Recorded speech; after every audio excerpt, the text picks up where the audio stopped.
오늘 우리에게 주시는 하나님의 말씀 함께 읽겠습니다. 로마서 8장 12절에서 14절까지의 말씀을 저희가 한 목소리로 읽겠습니다. 시작.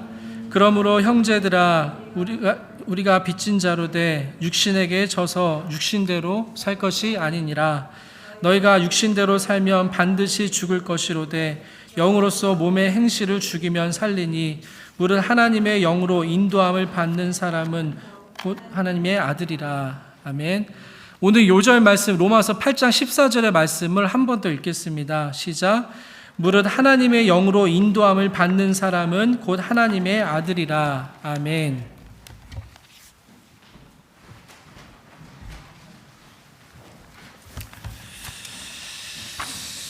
오늘 요절은 로마서 8장 14절 잘 알려지는 말씀이죠. 무릇 하나님의 영으로 인도함을 받는 사람은 곧 하나님의 아들이라. 그래서 오늘 제목을 하나님의 인도하심 이렇게 정했습니다. 하나님의 인도하심은 하나님의 영, 성령의 인도하심입니다. 여러분들 하나님의 인도하심을 받는 것은 특별한 게 아닙니다.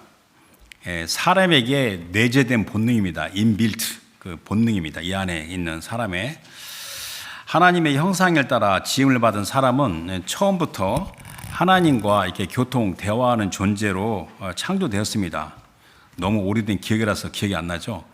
근데 사람은 다 잊혀진 기억인데 사람은 참되신 하나님과 관계에서 완전한 인간이 됩니다. 이게 이제 신약성경에서는 그리스도 안에서 둘째 사람, the second man을 가리키는 건데 사람은 항구적인 존재입니다. everlasting being. 그리고 영적인 존재인데 그 영원하신 주 하나님 안에서 그 사람은 그 의지와 지성과 감정이 거룩해지고 생기를 띱니다. 사람은 독립적인 존재로 살 수 없습니다. 여러분 혹시나 내가 좀 독립적으로 살 수 있지 않나 그런 생각을 가지고 있으면 속고 있는 겁니다. 오직 사람은 하나님과 연합함으로 만물의 의미와 목적을 알고 그것을 드러낼 수 있습니다. 그래서 우리 성경에 가장 첫 번째 나오는 창세기 1장 26절에 하나님이 이르시되 우리의 형상을 따라 우리의 모양대로 우리가 사람을 만들고 그들로 바다의 물고기와 하늘의 새와 가축과 온 땅과 땅에 기는 모든 것을 다스리기자 하자. 이렇게 주님께서 우리 사람을 만드신 목적이 그럽니다. 근데 사람은 하나님을 떠나서 그 존재의 의미가 없는데 이것을 그 누구도 제일 잘 알고 있는 것이 바로 대적 사탄입니다. 그런데 불행하게도 우리가 호흡하고 있는 이 시대의 공기, 이 분위기 있죠? 이것은 하나님의 인도하심을 아예 둘째치고 하나님의 존재마저 노골적으로 부정하는 위험한 상황입니다. 어떤 잘 알려져 있는 지도자가, 영적 지도자가 말하기를 현대인들에게는 하나님에 대한 지각이 사라지고 있다. 그래서 이 지구상에는 본인은 아니라고 부인해도 실제 면면이 보게 되면 비틀거리고 방황하는 많은 영혼들이 있고 그 다음에 얼마나 두려움이 많은지 그 다음에 증오 그리고 왜 이렇게 소극적이고 수동성인지 그리고 죄를 부추기는 이 어두움과 쓴뿌리가 가득하다 이렇게 말하고 있습니다. 그래서 이와 관련해서 이제 제가 서두에 말한 건데 이 시대의 한 면을 보고 싶은데 현대는요 이렇게 문명이라는 이름으로 문명이라는 그 학문적인 토대를 오직 과학적인 사실에만 인정하는 물질적인 시대입니다. 그러니까 정신보다도 물질적인 가치를 위에 두는 보편화된 시대입니다. 현대 사회와 교육을 보십시오. 무심코 그러면 아무 특별한 생각 없이 그러니까 여러분들이 애들이 대학 들어서 공부 좀 잘하고 그러면 기쁘죠, 그죠? 아유 좋은 데 가서 공부하니까. 그런데 현대 사회와 이 교육은 그 지배하고 있는 사상의 진화론입니다. 진화론이고 유물론입니다. 유물론 그러면 굉장히 어렵게 생각하는데 유물론 간단합니다. 만물의 기본이 물질이에요. 그 물질에서 정신이 나왔어요. 그래서 유물론입니다. 그 머티리얼리즘. 근데 이 진화론과 유물론의 이 파괴적인 영향을 보게 되면 소름 끼칠 정도로 정말 무섭습니다. 언뜻 겉으로 보기에는 그 진화론이 이렇게 특히 문제가 되는 게 아니에요. 근데 오히려 지적으로 intellectually 여겨져서 저항 없이 이렇게 받아들이는 생각의 틀로서 한마디로 이 진화론과 유물론은 이렇게 무서운 함정입니다. 대적 사탄의 이 거짓말입니다. 과거에도 있었고 현재도 있는데 현재 더 극성거리죠.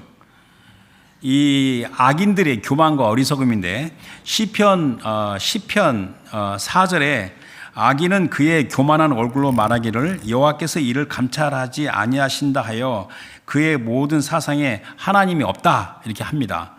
또 시편 14편 1절에 어리석은 자는 그의 마음에 이르기를 하나님은 없다 하는도다. 그들은 부패하고 그 행실이 가증하니 선을 행하는 자가 없도다. 근데 현대 이제 우주론, 이제 코스몰로지, 우주론에서 빅뱅 들어봤죠? 빅뱅이 많이 알려진 이론이잖아요. 이 빅뱅은 우주의 기원이 뭔가, 우주의 발달이 뭔가를 이렇게 설명하는 그 이론으로서 여러분들 빅뱅 이론을 보면 하나님이 존재합니까? 신이 존재합니까? 빅뱅 이론 혹시 잘 모르는지지만 빅뱅 이론 이렇게 들어보면 하나님이 존재합니까? 여러분 그 유명한 이론 물리학자 있죠. 스티븐 호킹. 이분이 1942년에 태어나서 2018년에 이제 세상을 떠났는데 이제 그 온몸이 전신 마비된 건 알고 있죠. 스티븐 호킹은 그의 저서에 위대한 설계, 더 그랜드 디자인에서 말하기를 이렇게 말했어요. 스티븐 호킹이 우주의 존재는 하나님을 필요하지 않는다. 중력에 의해서 탄생했을 것이다 라고 논리를 피력했습니다. 그런데 아무리 스티븐 호킹이 우주론에 대가를 할지라도 그렇게 말하는 것이 과학적입니까? 그것은 그의 생각이자 그의 그 논리입니다. 과학이 아닙니다. 여러분들 과학으로 하나님의 존재를 증명하는 것은 그 자체가 과학적이지 않습니다. 설령 과학으로 모든 것을 다 설명하더라도 뭐 설명할 수 없죠. 설명하더라도 하나님의 존재 여부를 말하는 것은 과학의 영역을 넘어간 비과학적입니다. 여러분들 과학적 연구에서 하나님의 존재를 말하려고 하면 생각의 논리에서 점프, 도약이 있어야 돼요. 그런데 거기서부터 과학이 아니라 개인의 신념과 의견일 뿐입니다. 그래서 영국의 그 유명한 과학자가 있는데 존 레녹스라는 이분은 수학자입니다. 또 리차드 도킨스 아시죠? 요즘에 이거 말하려면 끝이 없는데 이 두 사람이 디베이트하는 거 보면 끝이 없어요. 아무튼 보면 시간도 많이 걸리지만 이 과학으로 하나님의 존재를 말하는 것은 비과학적이라는 걸 알 수 있습니다. 그러나 신앙의 부분을 과학으로 설명하는 것은 비유로서 얼마든지 가능합니다. 그래서 구약에 있는 말씀 우리 두 군데를 먼저 보도록 하겠습니다. 욥기 38장 31절 33절은 주 여호와 하나님께서 욥에게 하시는 말씀입니다. 네가 묘성, 이 묘성은 플레이의 아데스 성운인데 현대 지금 우주론에서면 지금 더 지구에서 444광년 떨어져 있는 거리에 있는 건데 이게 중력에 매여 있습니다. 이 플레이드 성운은 이게 가스로 이루어져 있는데 중력이 물려주고 여러분들이 구글에 들어가서 플레이드 성운 치면 이렇게 파란 불빛에 굉장히 아름다운 그림이 나옵니다. 네가 묘성을 매어 묶을 수 있으며 아름다운 거죠. 뷰티풀, 떨기 같은 아름다운 거. 그 다음에 삼성은 오리온인데 지구에서 1344광년 떨어져 있습니다. 근데 이 오리온은 이렇게 중력에 의해서 풀어져 나가는 것을 우주로 해서 알 수 있는 겁니다. 삼성의 띠를 풀 수 있겠느냐? 너는 별자리들을 각각 제때에 이끌어낼 수 있으며 북두성을 다른 별들에게로 이끌어 갈 수 있겠느냐? 네가 하늘의 궤도를 아느냐? 하늘로 하여금 그 법칙을 땅에 베풀게 하겠느냐? 그러면서 이사야 40장 26절에도 여호와 하나님께서 선지자를 통해서 하신 말씀인데 너희는 눈을 높이 들어 누가 이 모든 것을 창조하라. 그러니까 look to the heaven입니다. Lift your eyes, look to the heaven. 하늘을 보라는 겁니다. 누가 이 모든 것을 창조했느냐. 보라 주께서 그 수요대로 만상 the starry host 하늘에 있는 무별들을 이끌어내시고 그들의 모든 이름을 부르시나니 그의 권세가 크고 그의 능력이 강함으로 하나도 빠짐이 없느니라. 근데 불행하게도 현대 우주 천문학자의 대부분이 진화론자입니다. 제가 좋아하는 천문학자도 그 사람 글을 참 잘 써요. 그래서 시간만 있으면 그 글을 읽는데 그 사람도 진화론자입니다. 신앙을 가진 자들도 이 과학적인 지식에 신앙을 잃어버린 경우가 많아요. 그리고 일반 대중에게도 아주 큰 부정적인 영향을 미칩니다. 그런데 이건 이제 제가 이제 설교자가 이제 묵상하면서 하는 말인데 다 인정할 수 있는데 사람의 두뇌는요, 이 단순히 이 가늠할 수 없는 엄청난 규모에서 정신적 마비 증세가 옵니다. 그러니까 사람의 두뇌는 이렇게 무한대의 극대, 극소에 대하여 논리적 사고의 마비 증세가 와요. 그래서 그때부터 생각을 못 합니다. 사람의 눈도 마찬가지예요. 사람 눈이 보는 것은 가시광선만 봐요. 우리 적외선, 자외선은 못 봅니다. 그러면 다 볼 수 있으면 하늘이 온층 이 전파를 가득 찼는데 어떻게 사람 미쳐버리죠? 여러분들 우주 관찰이 있죠. 우주 관찰에 이제 허블 망원경이 있고 요즘에 그 제임스 웹 망원경. 저는 시간 나면 이제 구글 들어가가지고 제임스 웹에서 찍은 우주 사진을 이렇게 보는 건데 그것도 사치입니다. 너무나 시간이 많이 걸려요. 이 우주 관찰에서 보면 이 우주가 상상 없이 엄청나게 방대하게 큽니다. 그래서 우리 지구는 작은 먼지만 또 못해요. 지구는 바닷가에 모래가 있죠. 바닷가에 그 모래사변에 모래 알 한 개만 떠도 안 돼요. 여러분들 지구를 포함한 우리 은하 있죠. 갤럭시가 크기가 5천만 광년이에요. 그러니까 우리 은하를 왔다 갔다 하려면 1억 년이 걸린다는 겁니다. 그런데 우리 은하 같은 이 갤럭시가 우주에 1천억 개가 존재한다는 거예요. 이게 우주 천문에 보는 거죠. 어마어마하죠. 그다음에 이제 어저께가 이제 하지였는데 서머 솔스티스 했는데 그러면 이제 하지니까 지구가 태양 중에 한 바퀴 돌아서 작년에 하지 있는 자리로 왔다 생각하면 이게 오산입니다.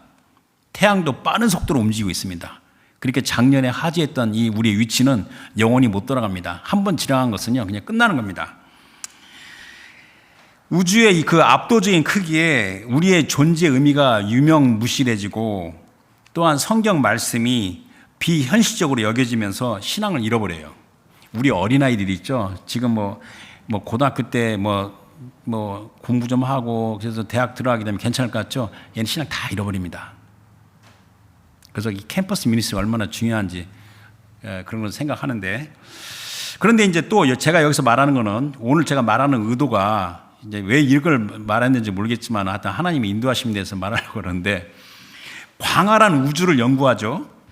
근데 우주 천문학과 반대로 작은 미시세계 마이크로스코픽 월드 연구하는 학문은 어떻습니까? 뭐 소립자 연구는 제끼고 일단 사람 몸만 보더라도 사람 몸 안에 혈관의 길이가 10만 킬로미터입니다.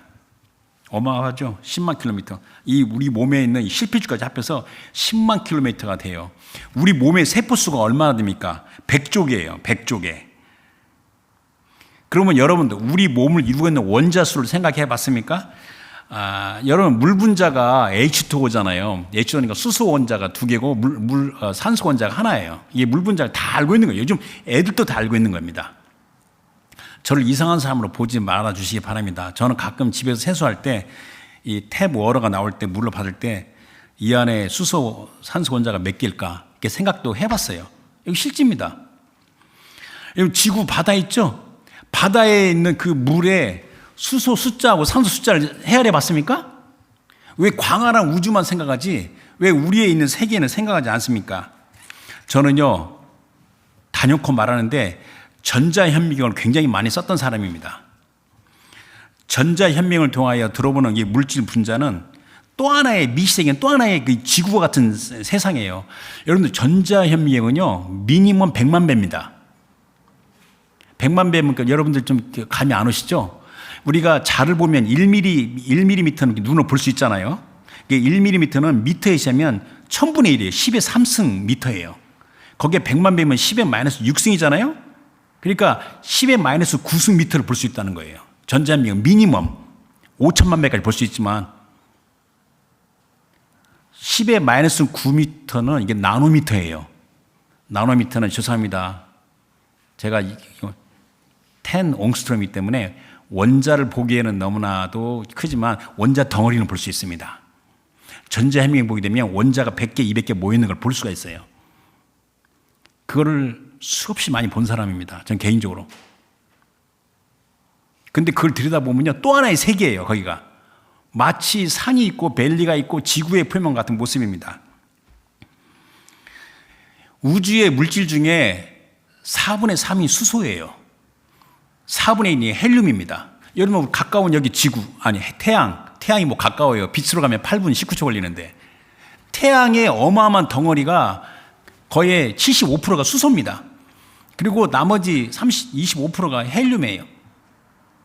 멀리 보이는 그 갤럭시 있죠? 거기도 무슨 가스 덩어리고 그렇습니다. 여기 가까운 화성이나 지구하고 비슷하지 여기 태양계에 멀리 있는 별만 봐도 가스 덩어리, 얼음 덩어리 다 그럽니다. 우리가 눈에 보는 이 나무, 이 물질은요, 우주의 물질 중에 아주 극소량에 불과합니다. 왜 애들이 대학에 가가지고 진화론과 유물론을 배우면서 신앙을 잊어버리는지 속히 한번 잘 생각해 보시기 바랍니다. 지구상에서 사람을 제외하고 사람의 존재를 생각하는 생물이 있습니까? 만물을 창조하신 주 하나님은 사람을 만물의 영장이니까 그 으뜸장, 영적인 존재죠. 하나님의 형상을 따라 지으셨어요. 근데 성경이 가리킨 게 뭐냐면 사람이 나타나기 전에 영적인 존재들이 있었어요. 하늘의 거룩한 천사와 사탄과 타락한 천사들이 있었어요. 그런데 여러분들 혹시 천사를 봤습니까? 저는 제가 알고 있는 사람 중에서 천사를 직접 본 사람도 제가 들었어요. 절대로 거짓말하는 사람이 아닙니다. 근데 이 천사가 나타나면 그냥 압도적이고 어마어마한 그 위험에 사람이 그냥 혼미 졸도할 때까지 되는데 그 천사는 섬기는 영입니다. 히브리서 1장 14절에 모든 천사들은 섬기는 영, 미니스트링 스피릿으로 구원받을 상속자들 위하여 섬기라고 보내심이 아니냐. 여러분 사람이 어떤 존재입니까? 왜 광활한 우주를 생각하며 아주 미세한 원자 소립자까지 왜 생각하는가? 사람 참 특이한 존재 아니에요? 저 바깥에 있는 우리 동물들 우주를 바라보면서 광대한 걸 묵상합니까? 왜 사람이 왜 그런 존재냐고요. 제가 이거부터 시간이 지나서 말을 한 거는 현대 우리 그리스도인 중에 정말 교회를 나와도 하나님 예배에도 이 머릿속이 이 정화되지 않은 게 너무 많습니다. 사람의 존재는 한마디로 존재 목적은 창조주 하나님을 영화롭게 하며 하나님을 영원히 즐거워하는 겁니다. 이게 사람의 존재 목적이에요. 그래서 사람에게 최고의 선은 하나님과 연합하는 겁니다. 그래서 하나님의 인도하심에 따라 동행하는 것이 최고의 선입니다. 이것을 구체적으로 말하면 지금 우리에게 있는 최고의 선은 오직 주 예수 그리스도 안에서 우리 안에 계시는 내주하시는 성령으로 말미암아 하나님과 연합하여 그의 인도하심에 있는 겁니다. 여기에 온전한 치유가 있고 회복이 있고 하나님과 분리된 게 타락입니다. 이게 타락에서 모든 죄가 비롯된 겁니다. 사람이 이해하는 영역은 아닙니다. 사람은 뭐든지 다 이해하려고 노력을 해요. 그런데 이해 못하는 영역이 있어요. 그것은 그 중에 하나가 사람보다 먼저 존재한 피조물 사탄은 한때 영광스러운 존재였으나 그의 교만으로 하나님을 대적함으로 그를 따르는 천사들과 함께 타락했습니다. 왜 사탄이 교만하였고 하나님을 왜 반역했는지, 왜 그가 어떻게 악과 죄의 근원인지 이해하는 것은 사람의 이해의 영역 바깥입니다. 그러나 분명한 건 뭐냐면 타락하에 쫓겨난 이 사탄은 하나님을 증오합니다. 이게 성경이 가르쳐준 겁니다. 하나님만 증오하는 게 아니라 하나님의 형상을 따라 지은 사람을 그렇게 증오합니다. 여러분들 어떤 사람을 굉장히 증오하면 쳐봐요. 그 사람 사진 보면 같이 증오가 안 나요? 나지. 하나님의 형상을 따라 지은 사람을 사탄이 그토록 증오합니다. 그래서 사탄 마귀는 그 증오와 사악한 목적을 감추고 하나님의 형상인 사람을 종으로 삼고 죽이고 파괴하고자 모든 노력을 기울입니다. 그래서 그 마귀는 온갖 거짓말로 그러는데 이게 그 중에 이 무신론에 바탕한 이 진화론과 유물론이 그 원수 마귀의 속임수자 거짓말입니다. 그래서 진화론과 유물론을 보게 되면 하나님의 인도하심은 아예 먼 나라 이야기고 아예 노골적으로 하나님 없다 이렇게 사상을 주입하는 겁니다. 그 결과는 아주 참혹한 저주입니다. 저는 제 주변에 그 청년 중에 나이 많은 청년 중에 어렸을 때 신앙생활 잘 하다가 이 공부를 하면서 신앙을 잃어버리면서 아주 처음에는 괜찮은데 아주 비참한 상황이 된 게를 케이스를 정확하게 몇 가지나 케이스를 알고 있습니다. 근데 우리에는 두 권의 책이 있어요. 두 권의 책이 있는데 첫 번째 책은 이게 자연 우주입니다. 두 번째는 성경입니다. 하나님은 이 자연 우주, 하늘과 땅을 통하여 우리에게 말씀을 하십니다. 이것은 우리가 과학하다 보면 얼마든지 묵상할 수 있는 내용입니다. 이 자연에 대한 진리와 자연의 그 아름다움과 웅장함 통해서 하나님 우리에게 말씀하십니다. 그래서 또 시편 19편 1절부터 4절 보도록 하겠습니다. 시편 19편은 언젠가 제가 말씀을 한번 깊이 전하고 싶었는데 제가 그렇게 못했어요. 19편 1절부터 보게 되면 하늘이 하나님의 영광을 선포하고 궁창이 그의 손으로 스카이입니다. 헤븐하고 궁창이 그의 손으로 하신을 나타내노다.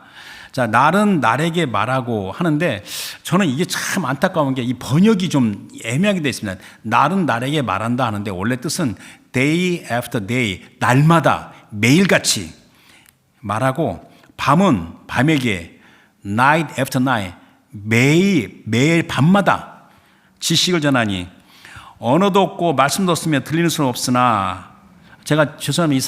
이 3절은 이 번역이 온전하게 안 됐어요. 소리가 들리지 않는 언어와 말씀이 없다는 겁니다.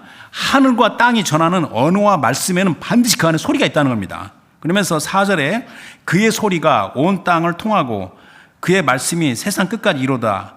하나님의 해를 위하여 하늘에 장막을 베푸셨다. 그러면서 시편 19편이 14절로 이루어져 있는데 7절부터 10절까지가 여호와 하나님 말씀에 대한 이 말씀입니다. 그래서 시편 19편은 참 놀라운 게 뭐냐면 자연과 우주가 하나의 책이고 그 다음에 성경이 또 하나의 책이라는 것을 말하는 겁니다. 굉장히 중요한 시편입니다.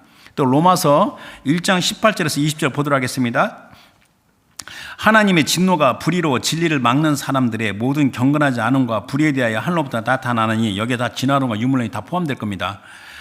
이는 하나님을 알만한 것이 그들 속에 보임이라. 하나님께서 이를 그들에게 보이셨느니라. 창세로부터 그의 보이지 아니하는 것들 곧 그의 영원하신 능력과 신성이 그가 만드신 만물에 분명히 보여 알려졌나니 그러므로 그들이 핑계하지 못할지니라. 자, 그래서 이 자연과 우주가 하나님께서 말씀하신 건데, 자, 이제 이 성경은 하나님께서 말씀하시는 직접적이고 더 확실함의 구체적인 방법입니다. 그래서 성경을 통하여 하나님 말씀하신다. God has spoken. 하나님께서 말씀하고 계십니다. 그래서 이사야 34장 16절에 보게 되면 너희는 여호와의 책에서 찾아 읽어보라.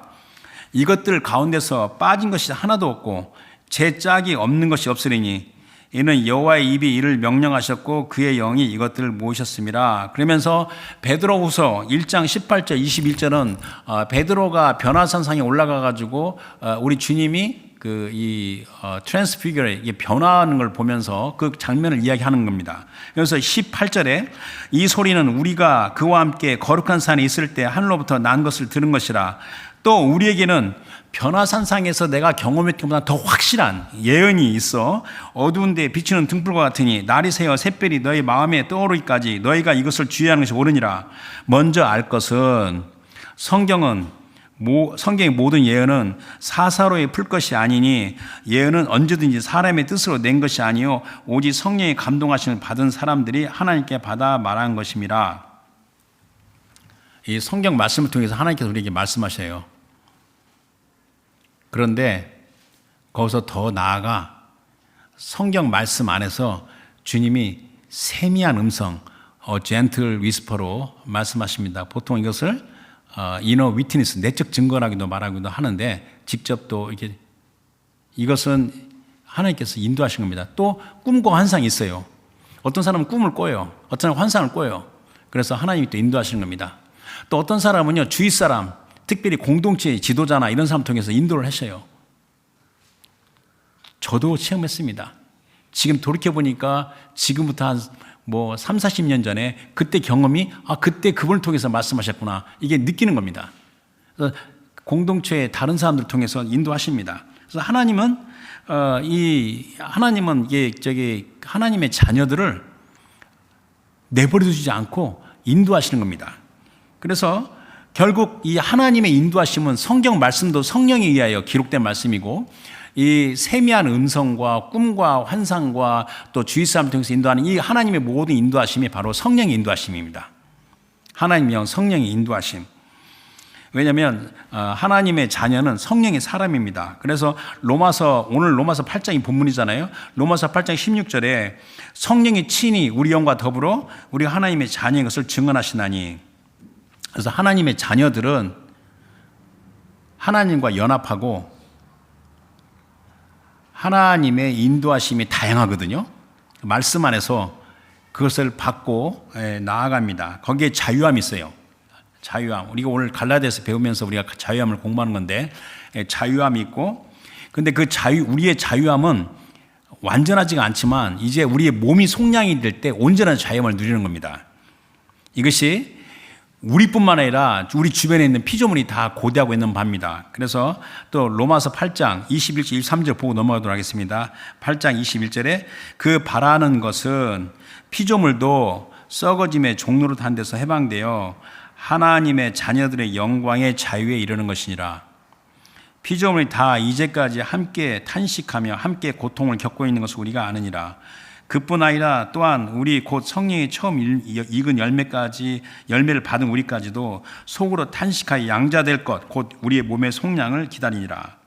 자, 그래서 여러분들 하나님은 사랑과 은혜의 우리 주님이신데, 우리 주님은 우리가 주의 인도하심에 따라 자유함을 누리는 겁니다.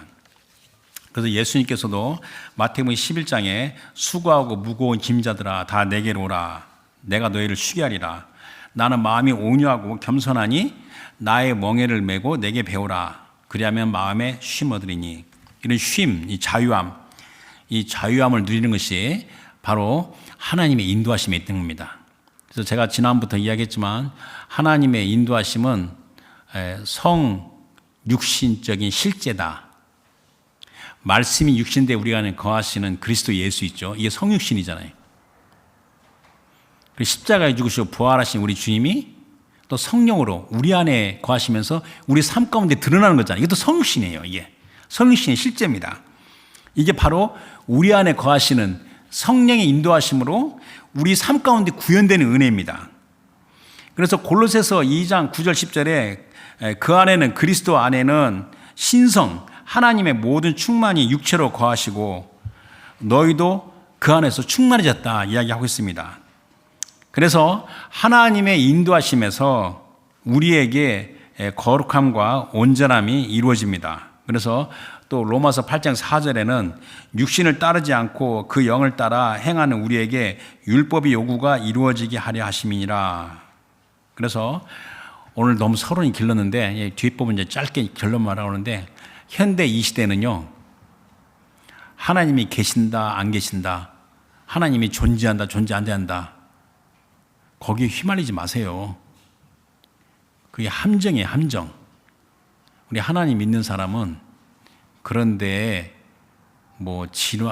우주 천문학이 어떻네, 뭐네, 소립자 이론이 어떻네, 물질이 어떻네, 저도 과학을 좋아하면서 그걸 많이 들여다보는데 하나도 바드가 안 돼요.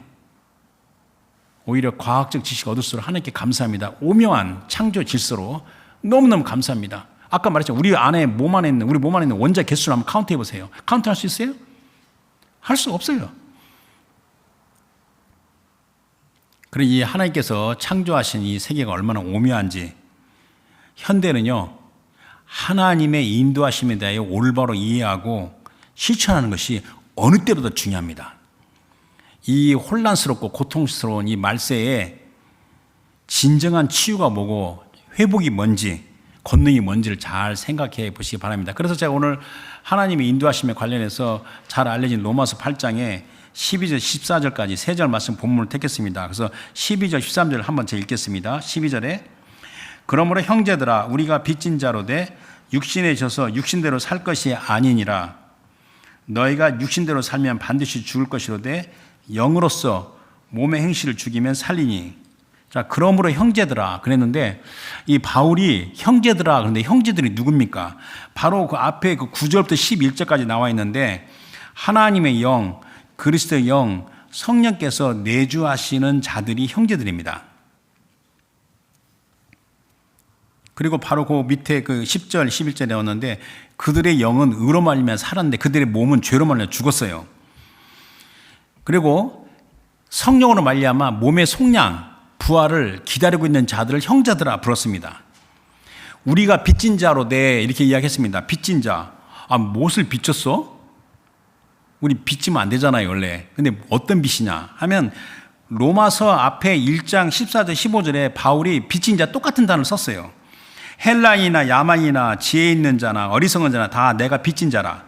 그러므로 나는 할 수 있는 대로 로마에 있는 너에게도 복음 전하기를 원하노라 하고 말하며, 그러니까 바울은 자기가 이방인에 대하여 복음을 전파하는 것이 자기의 의무와 책임을 그걸 빚진 자라고 말한 겁니다. 빚진 자라고. 그러니까 여기서 빚진 자라고 말하는 것은 우리 몸은 죄로 말미암아 죽었고 우리의 영은 의로 말미암아 살았는데 이제 우리가 육체 가운데 거하면서 죄로 죽은 육체에 따라 살지 않고 영에 따라 살아야 될 의무와 책임을 말하는 겁니다. 이게 빚진 자입니다. 그리스도 예수로 말미암아 죄사함과 영생을 받았고 성령이 내주하시는 이 그리스도인은 자신의 거듭난 새 생명에 의하여 살아야 하는 영적인 삶에 대한 의무가 있습니다. 그래서 또 로마서 6장 6절 7절에 이렇게 말했습니다. 우리가 알거니와 우리의 옛사람이 예수와 함께 십자가에 못 박힌 것은 죄의 몸이 죽어 다시는 우리가 죄에게 종노를 하지 아니하려 함이니 이는 죽은 자가 죄에서 벗어나 의롭다 하심을 얻었습니다. 그러니까 로마서는 우리가 갈라디아서와 함께 이신칭이 믿음을 말미암아 의롭게 된다는 것을 가리키는 귀중한 서신서인데 말씀인데 여기에서 빚진 자는 건 뭐냐면 이신득의에서 성화의 단계로 나아가는 성도의 삶에 대한 의무와 책임을 말하는 겁니다. 너희들이 그리스도 예수 안에서 거듭이 나고 너희들 안에 성령이 거하시면 이제 육신대로 살지 말고 성령에 따라 사는 의무와 책임을 우리가 빚진 자라 이야기한 겁니다. 그래서 이 13절에는 엄중한 경고를 했어요. 이 말씀 듣고도 우리가 좀 약간 경각심 생기죠. 13절에 너희가 육신대로 살면 반드시 죽을 것이로되 영으로서 몸의 행실을 죽이면 살리니, 이게 살리니 you will live 미래형입니다. 그래서 늘 깨어 성령에 따라 살아가는 것인데, 성령에 따라 살아가는데, 그러나 성령에 따라 살지 않고 내가 그리스도인이라 할지라도 얼마든지 육체에 따라 살아갈 수 있다는 것을 말하는데 여기서는 성경은 분명히 그거는 반드시 멸망한다 이렇게 말하는 겁니다. 영혼이 하나님과 분리되는 비극을 피할 수 없다. 그래서 갈라디아서 5장 19절 21절에 육체의 일은 분명하니 그 음행과 더러운 것과 호색과 우상 숭배와 주술과 원수 맺는 것과 분쟁과 시기와 분냉과 당짓는 것과 분열함과 이단과 투기와 술 취함과 방탕함과 또한 그와 같은 것들이라. 전에 너에게 경계한 것 같이 경계하느니 이런 일을 하는 자들은 하나님의 나라를 유업으로 받지 못할 것이요. 그랬고 성경의 제일 마지막 책 마지막 장 요한계시록 22장 11절 12절 15절에 우리 주님께서 또 사도를 통해서 하신 말씀입니다. 자, 불의를 행하는 자는 그대로 불의를 행하고 더러운 자는 그대로 더럽고 의로운 자는 그대로 의를 행하고 거룩한 자는 그대로 거룩하게 하라. 보라, 내가 속히 오리니 내가 줄 상이 내게 있어 각 사람에게 그가 행한 대로 갚아주리라. 그러면서 15절에 개가 어디 있어? 개 같은 사람이라 이겁니다. 개들과 점술가들과 음행하는 자들과 살인자들과 우상숭배자들과 및 거짓말을 좋아하며 지어내는 자는 다 성 밖에 있으리라 그랬어요. 그래서 오늘 요절 14절에 무릇 하나님의 영으로 인도함을 받는 사람은 곧 하나님의 아들이라. 그런데 이게 현재형 시제입니다. 그래서 이게 현재 시제는 뭐냐면 계속적으로 반복적으로 지속되는 행위인데, 그러니까 계속해서 지속적으로 하나님의 영, 성령으로 인도함을 받는 것을 말하는 겁니다. 근데 여기에 이제 이게 완전한 번역이 안 된 거냐면 이 원래 단어가 as many as whoever. 그래서 한 사람도 예외 없이 누구나 합니다. 그래서 킹제임스 같은 경우는 어떻게 번역이냐면 as many as are led by the Spirit of God. 하나님의 성령으로 인도한 사람은 한 사람도 빠짐없이 차별 없이 누구나 그걸 가리키는 겁니다. 성령의 인도하시는 받는다는 것은 첫 번째가 성령으로 말미암아 몸의 행실을 죽이는 겁니다. 두 번째는 뭐냐면 몸의 행실을 죽이는 것도 동시에 성령의 음성을 듣고 따라하는 겁니다. 이게 동시에 같이 이루어지는 겁니다. 성령은 인격체 하나님이시거든요. 그래서 믿음으로 순종하여 나가는 자들에게 인도하는 건데 여기서 이제 중요한 단어가 뭐냐면 하나님의 아들들입니다. 이 요절 14절에 무릇 하나님이 영으로 인도함을 받는 사람은 하나님의 아들이라 했어요. 아들이라는 단어가 이제 이게 이제 헬라어는 게 후이오스인데 이 단어를 쓰는 것은요 이 자녀 쓰는 거하고 다릅니다. 아들이라는 것은 성숙함을 가리키는 겁니다. 즉 무슨 말이냐면 하나님의 자녀에서 하나님의 아들로 표현하는 것은 성숙함, 성화 단계의 성숙함을 가리키는 겁니다. 아들과 자녀는 같은 의미이지만 자녀는 어린아이 같은 느낌이고 아들은 이렇게 장성한 그런 느낌을 주는 겁니다. 그래서 아들에 대한 표현한 것은 성숙함을 강조하는 겁니다. 성숙함은 하나님의 영, 그리스도의 영, 성령의 인도하심을 받으면서 성장하는 것을 가리키는 겁니다. 그래서 성숙은 정량적입니다. 그래서 자녀가 아들로 성장하는 것은 우리 하나님의 기쁨이고 그런 자에게는 하나님의 초월적인 지혜와 지식을 더하십니다. 저도 개인적으로 짧은 인생이지만은 제가 믿음 생활을 쭉 돌이켜볼 때 제가 나름대로 아직도 부족하지만 조금의 성장을 이루을 때 거기에 따른 하나님의 초월적인 지혜와 지식이 주시는 것을 느낍니다. 지금은 성령 교회 시대입니다. 지금은요 여러분들이 교회가 있어요. 지역교회가 있습니다. 교회 가서 예배를 드릴 수 있고 교회 가서 교제를 하고 교회를 통해서 봉사도 하고 할 수 있어요. 그래서 이게 다 성령에서 이루어지는 성령 교회 시대입니다. 그런데 이 시대가 언제까지 갈지 아무도 모릅니다. 그러나 분명한 건 믿습니다. 성령 교회 시대는 영원하지가 않습니다. 지금은 성령께서 성도들 안에 계시고 제가 지난주 설교 때 말했지만 성령의 내주하심은 주 예수 그리스도의 개인적이고 퍼스널하고 물리적인 피지컬 임재하심을 가리킨다고 이야기했습니다. 그래서 이 성도들은요 나이 많은 사람이나 나이 어린 사람이나 내 안에 영혼의 갈증이 있으면 성령으로 말미암아 그 갈증이 채워지는 겁니다. 우리 목마를 때 물을 찾잖아요. 그것처럼 여러분들의 영혼의 갈증은 오직 성령으로 말미암아 채워지고 거기에 자유함이 있고 그 인도하심에 대해서 성장하면서 거룩함을 이루는 겁니다. 그리고 여러분들이 성령의 인도하심을 받으면요 이게 정량적이기 때문에 더 민감하게 하나님의 인도하심을 분별합니다. 하나님의 인도하심을 잘 분별하는 사람이 그게 지도자입니다. 그래서 우리 시작시점 두 군데를 보고 이제 말씀 정리하겠습니다. 요한복음 7장 37절 39절에 예수님께서 하신 말씀인데 명절 끝날 곧 큰 날에 예수께서 서서 외쳐 이르시되 누구든지 목마르거든 내게로 와서 마시라.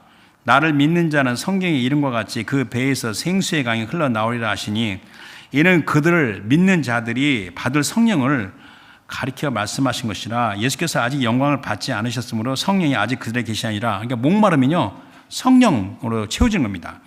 그러면서 에베소서 4장 13절에서 15절은 우리가 다 하나님의 아들을 믿는 것과 아는 일이 하나가 되어 온전한 사람을 이루어 그리스도의 장성한 분량이 충만한 데까지 이르리니 이는 우리가 이제부터 어린아이가 되지 아니하고 사람의 속임수와 이 간사한 유혹에 빠져 온갖 교훈의 풍조, 그러니까 뭐 이 진화론과 이 유물론과 또 뭐 여러 가지 그 다음에 사이칼러지에서 정신심리학과 인공 두뇌학과 저 이름 굉장히 많아요. 이 풍조에 밀려 요동하지 않게 하려 함이라. 그런데 오직 여러분들 진화론과 유물론과 사이칼러지 심리학과 그 다음에 정신인공 두뇌학과 그 다음에 피직스 물리와 케미스트리 사랑을 말해요? 사랑이 있어요 거기? 하나님은 사랑해서 말씀하신 겁니다. 그래서 오직 사랑 안에서 참된 것을 하여 범사의 그에까지 자랄지라. 그는 머리니 곧 그리스도라. 그런데 이제 정리하는 말씀인데 현대 그리스도인의 문제가 뭐냐면 이 머리와 가슴이 분리된 거예요. 그러니까 이 머리는 마인드고 가슴은 하트인데 영적인 은혜를 도외시하고 머리와 가슴이 분리된 채 살아가요. 그래서 머리로는요, 뭐 유튜브도 보고 뭐 온갖 뭐 인터넷도 다 봐요. 다 보고 다 보는데 머리로는 하나님에 대한 개념에 대한 지식을 받아요. 하나님이 계시냐 안 계신다, 하나님 계시면 뭐 있냐, 외계인이 있냐, 뭐 저기 우주 바깥에 지구와 똑같은 행성이 있을 확률이 얼마냐, 뭐 여러 가지 머리로 하면서 하나님의 개념을 받아들여요. 이렇게. 근데 이 가슴으로는 하나님을 사랑하고 하나님의 인도하심 따라가는데 거기는 아예 무지예요. 그래서 에베소 5장 18절에 오직 성령 충만을 받으라고 하니까 교회 가니까 맨날 성령 충만하라고 이야기하네. 성령 충만해야지. 이렇게 두리뭉실하게 받아요. 더 심각하고 위험한 게 뭔지 아십니까?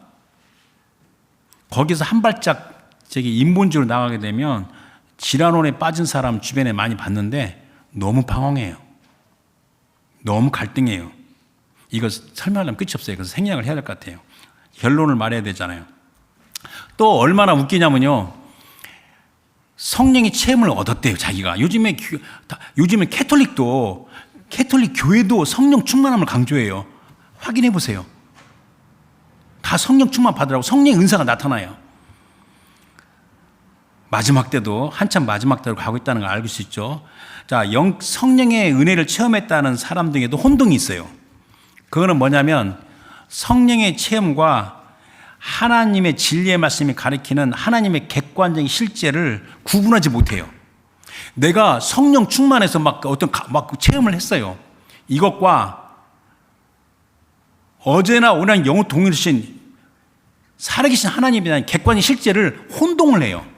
그래서 성령 체험에서 받은 감정과 느낌이 흐려지면 그 체험을 회복하려고 노력을 해요. 내가 옛날 성령 충만했을 때 이런 체험을 했는데 체험을 막 추구하는 겁니다. 근데 만일 내가 성령을 체험했을 때 그 감정과 느낌이 회복되지 않으면 두려워해요. 나 이제 신앙이 떨어졌나 봐. 두려워합니다.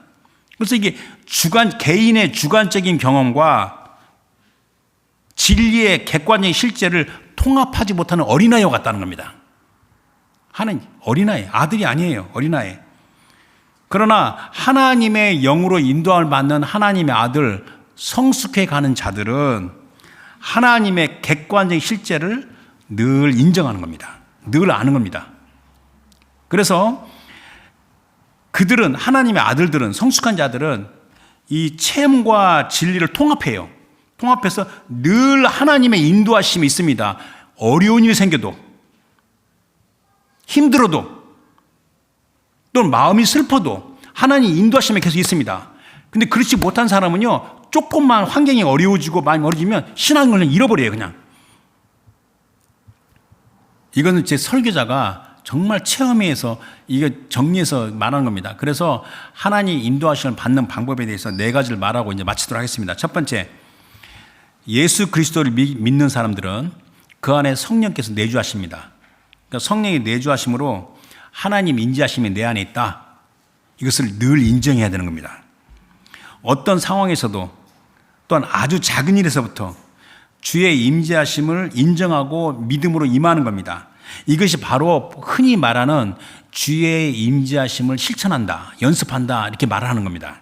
그래서 요한일서 4장 4절에 자녀들아 너희는 하나님께 속하였고 그들을 이겼나니 이는 너희 안에 계신 이가 세상에 있는 자보다 크심이라. 더 크신 자가 내 안에 계신다는 걸 알아야 됩니다. 자, 두 번째, 내 안에 계신 성령은 인격체이신 하나님이셔요. 인격체가 뭡니까? 소통, 교통한다는 이야기잖아요. 늘 주님과 기도로 교통한다. 여러분, 성령으로 기도하는 건 뭔지를 알아야 돼요. 그래서 영어로 기도하고 마음으로 기도하고, 그래서 늘 주님과 교통하는 것을 알아야 돼요. 세 번째, 성령의 권능으로, 자유함인데 내 육체의 소욕, the simple desire, the simple nature, 그리고 대적 원수의 미혹을 담대히 물리치고 자유함을 누린다. 그래서 갈라디아서 5장 16절에 내가 이르노니 너희는 성령을 따라 행하라. 그리하면 육체의 욕심을 이루지 아니하리라. 자, 이제 네 번째, 이게 컨세큐티브하게 나가는데 네 번째는 내 안에 계신 성령의 도우심으로 하나님의 오묘한 인도하심, 하나님의 인도하심은 아까 진리의 말씀에 따라 세미한 음성이 있고 꿈과 환상이 있고 또 주위 사람들의 지도자를 통해서 주신 말씀이 있고 여러 가지 있다고 그랬잖아요. 하나님 오묘한 인도하심을 분별하는 지혜에서 자라간다. 그래서 진리의 말씀에 대한 확연한 이해가 있고 주의 세미한 음성을 분별하고 또 꿈과 환상을 성령의 은사로도 받기도 하고 성령의 은사들이 있죠. 그래서 여기에서 제가 아까 오늘 우리 공부하기 전에 어린아이한테 말하고 있는데 여기에서 보면요. 나의 자금, 내가 얼마나 하찮고 내가 얼마나 보잘것없고 내가 얼마나 작은 자인지를 그걸 깨닫는 겁니다. 그것을 즐기는 겁니다. 하나님 앞에서 영어로 말하면 I celebrate my smallness before the Lord. 우리 주님 앞에서 내가 얼마나 작고 보잘것없고 하찮은 존재인지를 즐기는 겁니다. 그걸 셀리브레이트 하는 겁니다. 동시에 Yet I also celebrate my preciousness in the Lord. 주님 안에서 내가 얼마나 소중한 존재인지를 또 즐기는 겁니다. 이것이 바로 하나님의 인도함을 받는 자들입니다. 그래서 그런 자들은 자기의 자금을, 자기의 소중함을 주님 안에서 즐기는 자는 늘 겸손과 헌신으로 주의 인도하심에 따라 순종합니다. 그래서 마태복음 3장 11절에 세례요한이 한 말, 지난주도 세례요한 이야기했죠. 자, 마태복음 3장 11절에 나는 너희로 회개하기 위하여 물로 세례를 베풀었거니와 내 뒤에 오신 이는 나보다 능력이 많으시니 나는 그의 신을 들기도 감당하지 못하겠노라. 그는 성령과 불로 너에게 세례 베푸실 것이요. 전 기도할 때 주여 예수님 제게 불과 성령으로 세례를 주시옵소서. 이게 성령 충만하면 이게 지속적인 경험이잖아요. 한번 해보십시오. 어떻게 달라지는가? 달라진 느낌입니다. 설교자는요 아주 연약한 인간입니다. 저도 이 하루에도 생각이 얼마나 하는데 설교자가 부족하지만 그나마 그래도 말씀을 준비해서 강대상에서 말할 때 자기 힘으로 할 것 같아요? 천만에. 전 이거 능력도 없습니다. 불과 성령으로 세례를 주시옵소서. 주님께 주십니다. 그리고 주의 일을 하게 하는 겁니다. 그 모든 것이 진리의 말씀 안에서 우리에게 내주하시는 성령의 인도하심이 이루어집니다. 그러므로 결론이 이겁니다. 성령의 충만을 아무리 강조해도 지나치지가 않습니다. 그래서 요한복음 14장 25절 26절 마지막 성경 구절인데 내가 아직 너희와 함께 있어서 이 말을 너희에게 하였거니와 보혜사 곧 아버지께서 내 이름으로 보내실 성령 그가 너희에게 모든 것을 가르치고 내가 너희에게 말한 모든 것을 생각나게 하리라. 그래서 오늘 말씀에 하나님의 인도하심을 받는 자가 성숙함으로 가는 거고 거기에 자유함과 거룩함과 온전함이 이루어지는 거고 그리고 오늘 말씀이 내용이 서두에 좀 길었지만은 이 시대의 공기가 우리가 호흡하는 공기가 하나님의 인도하심과 거리가 아주 멀게 한다는 것을 알면서 경각심을 갖고 깨어서 우리가 주신 성령으로 말미암아 하나님의 인도하심을 나아가길 주님 축원합니다. 주신 말씀 생각해서 기도하겠습니다. 이 시간에는 하나님 아버지 내게 주신 성령으로 말미암아 하나님의 자녀로 세워주시고 나의 모든 것 머리털도 헤아리신 주님께서 내가 성령으로 인도하심을 받아 나를 향한 하나님 온전한 사랑과 은혜로 나가시는 것을 깨닫고 감사를 드립니다. 그런 은혜에 깨달라고 다 같이 기도하겠습니다.